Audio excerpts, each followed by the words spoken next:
మన ప్రభు అయిన యేసుక్రీస్తు వారి శ్రేష్టమైన నామంలో ఈ ఉదయకాల సమయంలో మళ్ళీ ఈ విధంగా మీతో కలిసి దేవుని వాక్యాన్ని పంచుకోవడానికి దేవుడిచ్చిన కృపను బట్టి నేను ఎంతగానో దేవుని స్తుతిస్తూ ఉన్నాను. మీరందరూ కూడా క్షేమంగా ఆరోగ్యంగా ఉన్నారని ఉండాలని మరి దేవుని నామాన్ని బట్టి నేను ప్రతిదినము కూడా మీ కొరకు ప్రార్థన చేస్తూ ఉన్నాను. దేవుని వాక్యాన్ని మనం చదువుకుందాం. ఆదికాండ గ్రంథము 35వ అధ్యాయము 11వ వాక్యాన్ని మనం చదువుకుంటున్నాం. మరియు దేవుడు, నేను సర్వశక్తి గల దేవుడను, నీవు ఫలించి అభివృద్ధి పొందుము. దేవుని యొక్క వాక్యాన్ని ఈ ఉదయకాల సమయంలో మనం చదివి ధ్యానం చేస్తూ ఉన్నాం. ప్రియమైన దేవుని బిడ్డలారా, ఈ వాగ్దానము మన పితరుడైనటువంటి యాకోబుకు పరిశుద్ధుడైన దేవుడు చేసినట్లుగా మనం జ్ఞాపకం చేసుకుంటున్నాం. ఈ వాగ్దానంలోని గొప్ప విషయం ఏంటంటే కనుక, మీరు ఫలించి అభివృద్ధి పొందండి అని ఆనాడు ఆదాముతోనూ ఆనాడు నోవహుతోనూ చెప్పినటువంటి వాగ్దానమే యాకోబుతో కూడా దేవుడు చేసినట్లుగా మనం చూస్తున్నాం. నేను సర్వశక్తి కలిగినటువంటి దేవుడను, నేను ఏదైనా చేయగలిగినటువంటి దేవుడను, సమస్త కార్యములు కూడా నా వశములో ఉన్నాయి కనుక నీవు ఫలించి అభివృద్ధి పొందు.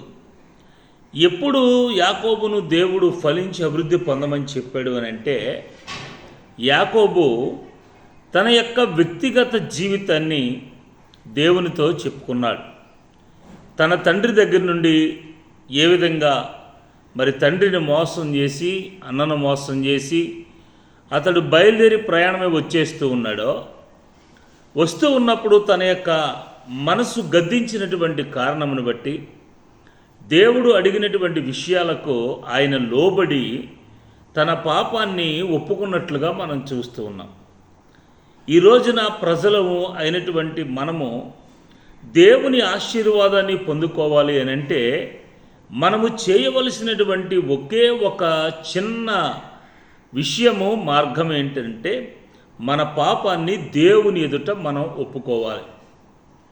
మన పాపాన్ని మనం దేవుని ఎదుట ఒప్పుకున్నప్పుడు దేవుడు ఏ విధమైనటువంటి మరి ఫలములు మనకు అనుగ్రహించాలో ఆయన మన కొరకు దాన్ని సిద్ధపాటు చేసి ఉంచుతాడు.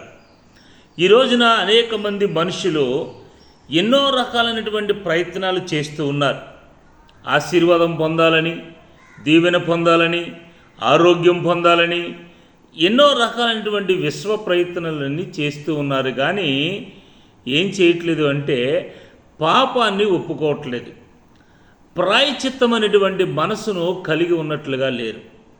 కానీ యాకోబు దేవుని ఎదుట ఒప్పుకున్నాడు, దేవుని ఎదుట పశ్చాత్తాపపడ్డాడు, దేవుని ఎదుట తన యొక్క జీవితాన్ని అంతటిని కూడా ఒప్పుకొని, అయ్యా నేను తండ్రిని మోసగించాను, మరి నా ప్రాంతాన్ని మోసగించాను, నా అన్నను మోసగించి ఆ మోసకరమైనటువంటి దీవెన పొందుకొని నేను ప్రయాణమే వెళ్ళిపోతున్నాను, నేను యాకోబుని అని దేవుని దగ్గర ఒప్పుకున్నాడు.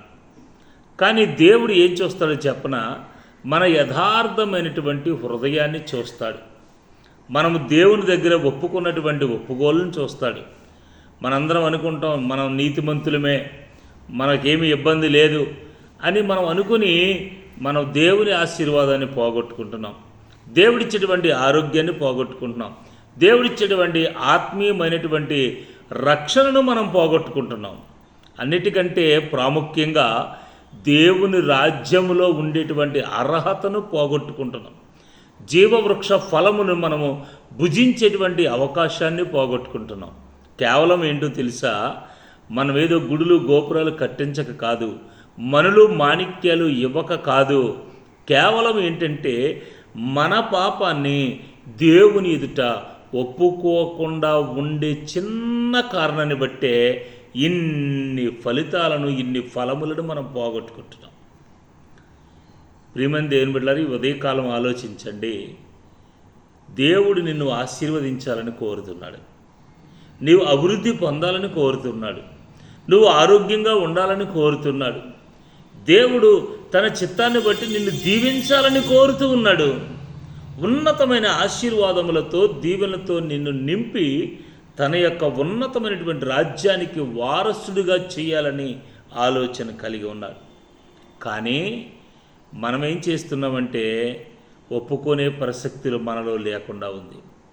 కానీ దేవుని వాక్యం చెప్తుంది, ఈ ఉదయకాల సమయంలో ఒక చిన్న ప్రార్థన ద్వారా మనం ఒప్పుకుని, ప్రభువా నేను పాపి, నన్ను క్షమించు, నా దోషాన్ని క్షమించు, నాకున్న సమస్త కల్మషాన్ని మీరు కడిగి నన్ను పవిత్రపరిచి నీ పరమ ఆశీర్వాదమును మీరు నాకు అనుగ్రహించండి, నీ ఆరోగ్యం నాకు ఇవ్వండి, నీ ఆత్మీయ రక్షణ నాకు ఇవ్వండి, నీ రాజ్యములో ఉండే కృప నాకు దయచేయండి తండ్రి అని ఒక చిన్న ప్రార్థన మనం చేస్తే చాలు.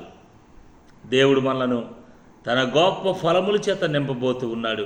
తన రాజ్యంలో మనలను కూడా తన కుడిపార్శ్వన కూర్చుండేటువంటి అవకాశాన్ని ఇవ్వబోతున్నాడు. కనుక ఈ ఉదయకాల సమయంలో చిన్న ప్రార్థన చేసుకోండి. మీ కొరకు, మీ కుటుంబం కొరకు ప్రార్థన చేయండి. దైవజనుడిగా నేను మీ కొరకు ప్రార్థన చేస్తూ ఉన్నాను.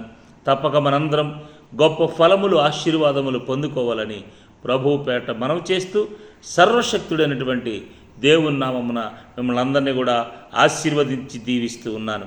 దేవుడు మిమ్మల్ని దీవించును గాక. ఆమేన్. పరిశుద్ధుడైన తండ్రి, ఈ వాక్యం వింటున్న బిడ్డలు మీరు దీవించండి, మీరు ఆశీర్వదించండి. మేమేమైతే ఫలములు పోగొట్టుకున్నామో అవి నాయన మీ ఎదుట మేము పశ్చాత్తాపడుతున్నాం. మా పాపాన్ని మేము ఒప్పుకుంటున్నాం. మమ్మల్ని క్షమించి నీ యొక్క ఉన్నతమైనటువంటి ఫలములు మీరు మాకు అనుగ్రహించమని, నీ రాజ్య నివాసుడిగా మేము ఉండుటకు మాకు స్థానమును కల్పించి కృప చూపుమని, దీవించి ఆశీర్వదించమని యేసు నామమున అడిగి ప్రార్థించి ఈ కుటుంబములన్నిటినీ దీవించి ఆశీర్వదించమని కోరుతున్నాను తండ్రి. ఆమె. Thank you. మీ అందరికీ వందనాలండి. ఈ చక్కని వర్తమానాలు మీరు కూడా మరి వినండి. మీరు వినడమే కాదు, అనేక మందికి మీరు వినిపింపచేయండి. మరి మా యొక్క యూట్యూబ్ ఛానల్ను మీరు సబ్స్క్రైబ్ చేయండి, లైక్ చేయండి, షేర్ చేయండి. దేవుడు మిమ్మల్ని దీవించి ఆశీర్వదించును గాక. ఆమేన్. God bless you.